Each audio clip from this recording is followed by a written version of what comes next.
So you need to start creating content, yet you're always on the go. But you're finally taking it serious, and what exactly should you use if all you have is a phone?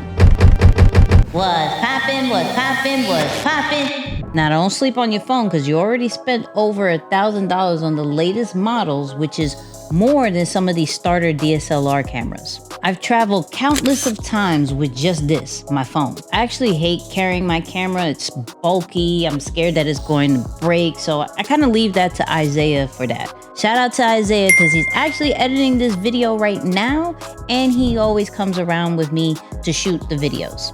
And let's be honest, just because you have a fancy camera doesn't mean the shot's going to look great. I'm actually big on mastering what you have, because if you don't even know how to make a shot look good on your phone, what do you think you're going to do with a $10,000, $20,000 camera? Okay, let me go more into budget, like $2,000, $3,000 camera. And with certain apps, it can turn your phone content into viral videos and photos. So in this video, I'm going to reveal the equipment that I must have when I'm on the go. There is 5 that I can't live without. And I'm also going to give you my top 4 apps that's going to get your content ready for social media. So let's get right into it. So if I'm outside, I have to have my shades on. You feel me? You see me? You see me? But these ain't any type of shades. These right here are the Meta Ray-Ban smart glasses. Now with these, you can shoot video, you can shoot picture, you can listen to music, you can have conversations on your phone, plus it has AI built into it.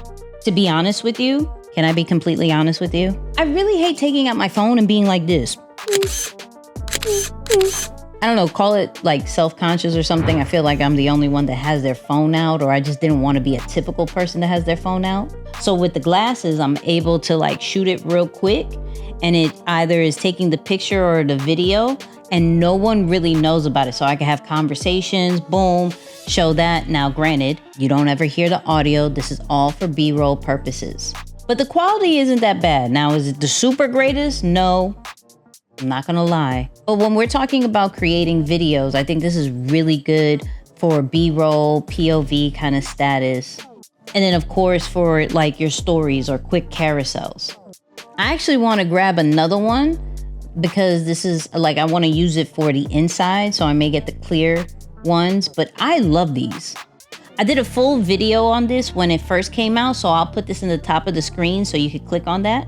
But to be honest, I don't go anywhere without them, and the speakers are extremely really good, which they don't talk a lot about. They go more on the video and the AI, and that's normally like the highlight of those glasses. But to hear the music or to hear your conversation, it's super clear. So definitely look into these. These are very useful. Next, you gotta have this. What is this, a lightsaber, Nicky? What the hell is that? Actually, it's a tripod. This is the Atumtek Tripod, and this is the one that I use every single time that I leave. Now, the reason that I like it, it's lightweight. It has a Bluetooth remote, so I could take videos and picture and not just always have it running or have that timer, because the timer is so annoying and I hate the timer low-key. Super easy to use. You can set it up anywhere, and it's less than like $40. Now, it fits a majority of my bags, whether I have like my big book bag or I have the little small book bag. It doesn't matter. It fits everywhere. And I know it can be very uncomfortable to be shooting outside. You swear everybody's looking at you. I don't want to create content. Everybody's looking at me. I don't want to do it. I actually used to be like that until I kept seeing all these like Target run videos and all these other videos with people just putting their tripod anywhere and they would do numbers. And then I realized that it's just more of a self problem. Like I had a problem with shooting outside, and not necessarily anybody was telling me that I look dumb or I shouldn't do that. It was just more self situations. So I started getting more comfortable to just taking out the tripod and putting my phone up and just recording something really small. I just started doing maybe like 30 seconds, 10 seconds, and then I just kept it moving. It's very uncomfortable, I'm not gonna lie, but you just start little by little and then you'll get used to it. Let me stop this video real quick, because I know we're talking about equipment and apps, but I also know if you're watching this, you're serious about creating content and you've been hearing about how AI can help. What if I told you in 14 days I can teach you how to turn your idea or what you create after this video and turn it into content that you can use for your brand? I created this amazing thing called the AI Toolkit, and it takes you step by step on how to create content with AI. So to get the AI Toolkit, use the QR code that's on the screen or just go to the link in the description, but let's get back into this video. Okay, let's get to the next equipment.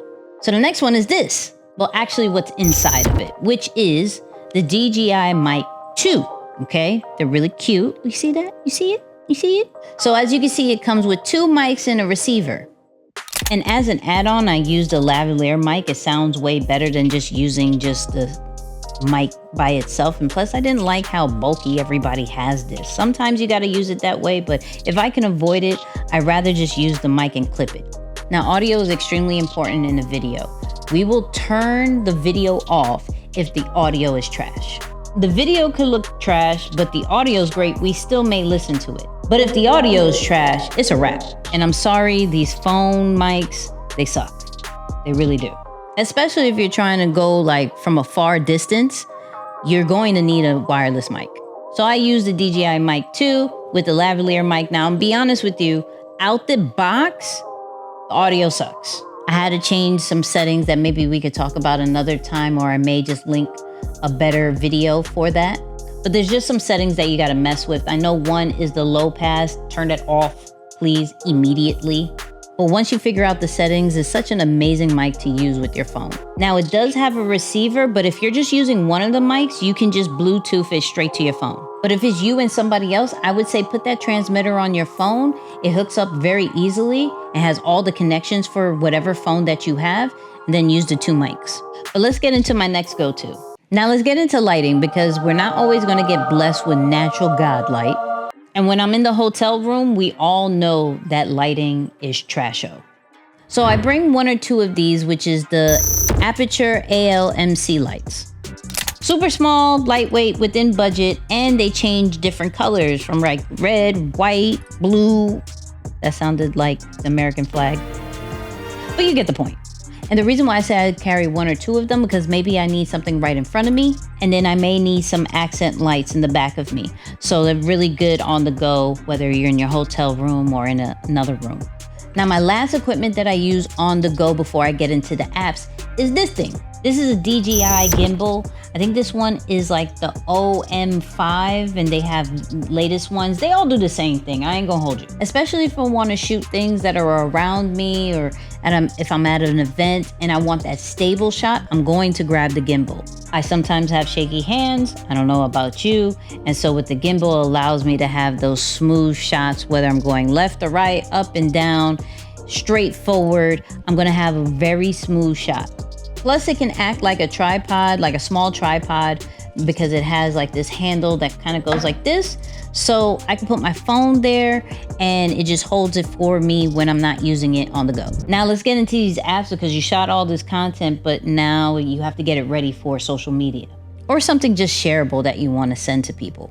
Now let's start with the newest one in the bunch, which is the Final Cut camera. This is just for my iPhone people. I got y'all. If y'all have an Android, don't worry about it. So let me start off by saying I'm not a fan of using the native camera app that all the phones have. They suck.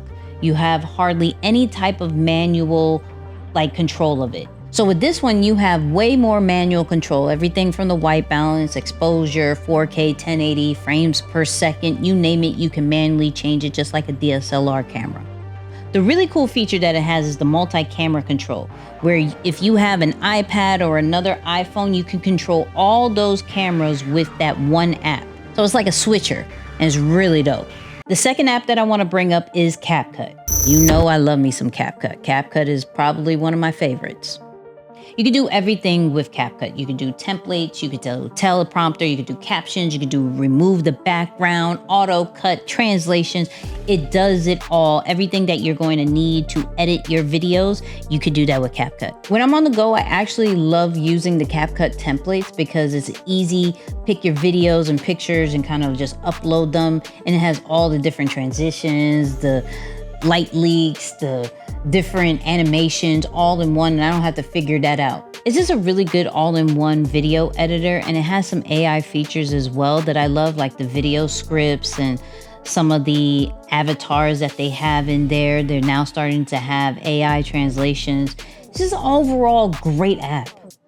Talking about video editing apps, there's another one called Video Leap that a lot of people like to use, and I personally like to use it because of the AI templates. This app definitely focuses more on the AI side and making that AI content, but it has pretty much the same features as like auto cut, transition, special effects, sound effects. It is a great video editor app. I'm just trying to give you guys options.